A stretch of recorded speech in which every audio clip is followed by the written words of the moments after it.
Sebelum melanjutkan, jangan lupa subscribe dulu. Terima kasih. 129 sangat dapat dimengerti. Tetapi apapun yang kau katakan, orang-orang dengan garis keturunan tingkat tinggi, saat menerobos ikatan alam, menerobos jauh lebih mudah dibandingkan dengan banyak orang. Bahkan jika dibandingkan denganku, itu lebih mudah karena ini adalah kekuatan mewarisi garis keturunan. Sejak kau lahir, kau adalah seorang jenius kultivasi bela diri. Kakekku bahkan berkata mengenai orang yang mewarisi garis keturunan, jika tingkat garis keturunan dalam tubuh mereka mencapai tingkat tertentu, mereka akan menjadi lebih kuat dari tubuh ilahi, dan prestasi mereka di masa depan tidak akan ternilai. Itu karena meskipun itu adalah tubuh ilahi dan menerima berkat dari surga sejak usia muda, setelah mencapai alam tertentu, menerobos juga akan menjadi hal yang sangat sulit. Namun, itu jauh lebih mudah bagi orang-orang dengan garis keturunan tingkat tinggi. Ziling berkata dengan serius, secara rinci menceritakan perbedaan antara tubuh ilahi dan garis keturunan yang diwariskan. Haha, omong kosong. Garis keturunan yang diwariskan dibawa secara bawaan, namun jelas, cahaya ilahi masuk ke dalam tubuhmu dan mengambil inisiatif untuk mengebor ke dalam tubuhmu. Bagaimana mungkin kamu memiliki garis keturunan bawaan yang diwariskan?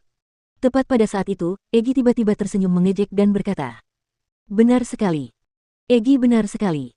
Meskipun garis keturunan yang diwariskan Ziling benar-benar cocok dengan situasiku, ada satu hal yang tidak cocok." Ziling juga mengatakan bahwa garis keturunan yang diwariskan dibawa secara bawaan dan ditakdirkan untuk menjadi seorang jenius saat lahir. Tetapi aku tidak seperti itu. Sebelum aku berusia 10 tahun, aku adalah orang biasa. Hanya setelah tubuh ilahi memasuki tubuhku, aku memperoleh kemampuan ini. Chu Feng juga bergumam pada dirinya sendiri dan dia agak tidak jelas situasi apa yang sedang dia alami. "Chu Feng, bisakah kau memberitahuku sekarang juga asalmu dan tingkat garis keturunanmu?" Tiba-tiba, pupil mata Ziling berubah sangat serius. Dia menatap Chu Feng dengan serius, dan tatapannya dipenuhi dengan kerinduan. Kerinduan untuk mendapatkan jawaban Chu Feng. "Bolehkah aku katakan bahwa aku sendiri tidak tahu dari mana aku berasal, dan bahwa aku sendiri tidak tahu apa maksud dari kekuatan istimewa yang kumiliki?" kata Chu Feng tanpa daya. "Tentu saja bisa, aku percaya padamu." Namun, Ziling tersenyum lega, lalu setelah itu, tidak bertanya lagi. Dia melompat ke atas peti mati, menoleh, dan berkata kepada Chu Feng, "Semua sumber daya kultivasi akan menjadi milikmu, tetapi energi sumber ini akan menjadi milikku. Ini." Setelah mendengar kata-kata itu, Chu Feng sedikit terdiam karena Egi juga perlu meningkatkan kekuatannya. Metode Egi untuk meningkatkan kekuatannya adalah dengan memurnikan energi sumber. Di depannya, ada begitu banyak energi sumber yang lengkap dari para ahli. Bagi Egi, itu benar-benar sangat menarik, sesuatu yang hanya bisa ditemukan dengan keberuntungan dan tidak ditemukan. Namun, Ziling sudah memberikan sejumlah besar sumber daya kultivasi untuk dirinya sendiri. Jika dia masih memperebutkan energi sumber dengan Ziling, Chu Feng akan benar-benar merasa bersalah. Jika tidak, dia akan merasa kasihan pada Egi. Saat itu, dia terjerumus ke dalam kesulitan. "Saya sudah mendapatkannya." Tiba-tiba, Chu Feng menemukan sebuah pemikiran. Yaitu hanya mengambil setengah dari sumber daya kultivasi, maka ia juga akan mengambil setengah dari energi sumber. Merusak keuntungannya sendiri untuk membantu menciptakan keuntungan bagi Egi. Bodoh. Apa yang kau pikirkan?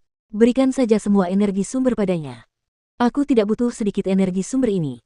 Saat ini, yang terpenting adalah meningkatkan kultivasimu dengan cepat.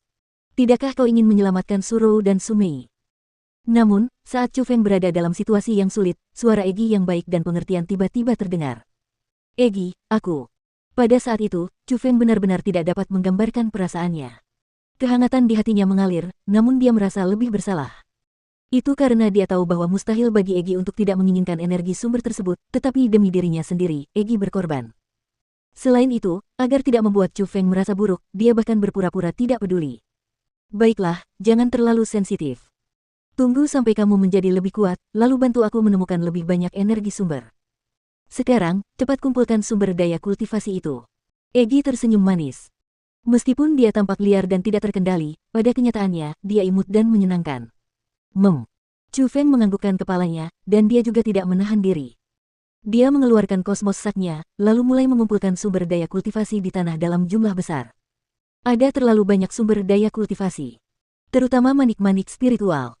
Namun, tidak peduli seberapa banyak manik-manik spiritual yang ada, bagi Chu Feng saat ini, kegunaannya terbatas sehingga Chu Feng hanya mengumpulkan semua manik-manik asal dan manik-manik mendalam. Sudah selesai. Ketika Chu Feng mengumpulkan manik-manik terakhir ke dalam kantong kosmosnya, dia menemukan bahwa Ziling sedang duduk di atas batu nisan. Dia melambaikan kakinya yang seputih salju dan dari atas, melihat ke bawah ke arahnya. Pada saat itu, mata Chu Feng bersinar dan sedikit warna merah muncul di wajahnya. Dia tersenyum tanpa malu dan berkata, "Merah muda. Apa yang berwarna merah muda?" Setelah mendengar perkataan Chu Feng, Ziling yang polos tidak bereaksi pada awalnya. Namun setelah melihat senyum Chu Feng yang tak tahu malu dan cabul, Ziling langsung mengerti. Dia buru-buru menggabungkan kedua kakinya, bergegas turun dari batu nisan, dan dengan keras mengutuk Chu Feng, "Kotor. Ah, aku tidak melihat apapun." Melihat tindakannya terungkap, Chu Feng segera menutup matanya. "Kau." Hal itu membuat Ziling geram. Ia mengulurkan tangannya dan ingin menyerang, tetapi akhirnya, ia menariknya kembali, menatap tajam ke arah Chu Feng, dan berkata, "Total 21 energi sumber yang tersisa, semuanya di alam surga. Karena roh duniaku perlu menerobos dengan cepat, aku menyempurnakan 11. Berikan 10 sisanya kepada roh duniamu." "Ziling, kamu," setelah mendengar kata-kata itu, Chu Feng sangat terkejut dan dia sedikit terdiam. "Jangan katakan semua kata-kata itu. Cepatlah perbaiki. Aku tahu kamu juga memiliki roh dunia di tubuhmu dan itu juga membutuhkan banyak energi sumber. Kalau tidak, kamu tidak akan menyerap energi sumber lawanmu setiap kali kamu membunuh seseorang," kata Ziling. Melihat hal itu, Chu Feng tidak lagi keras kepala dan dengan kehangatan yang memenuhi hatinya, dia bergegas menuju peti mati yang telah dibuka oleh Ziling dan membantu Egi menyerap dan memurnikan energi sumber. "Chu Feng, oh Chu Feng, harus kukatakan bahwa calon istrimu cukup pengertian.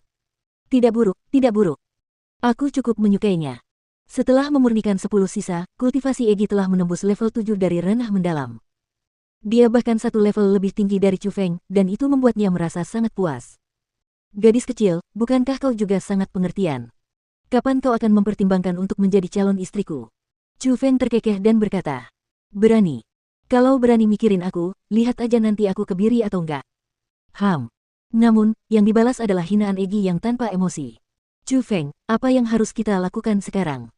Apakah kita akan meninggalkan tempat ini, atau kita akan melakukan sesuatu?" tanya Ziling. "Karena kita sudah membuat kekacauan, tentu saja kita perlu membuat kekacauan yang lebih besar. Mari kita sobek semua mayat leluhur ini, lalu buang semua peti mati dan batu nisan." Chu Feng tersenyum dingin, dan seperti yang dia katakan dia akan melakukannya, dia melakukannya. Pertama-tama ia memusnahkan semua sisa-sisa leluhur terdahulu dan orang-orang berjasa dari sekolah Dewa Api, lalu setelah itu membuang semua peti mati dan batu nisan. Setelah melakukan itu, Ziling dan Chu Feng mulai menyerang. Yang pertama mereka lakukan adalah membuat kekacauan total di pemakaman Dewa Api, dan mereka menghancurkannya hingga tidak dapat dikenali lagi.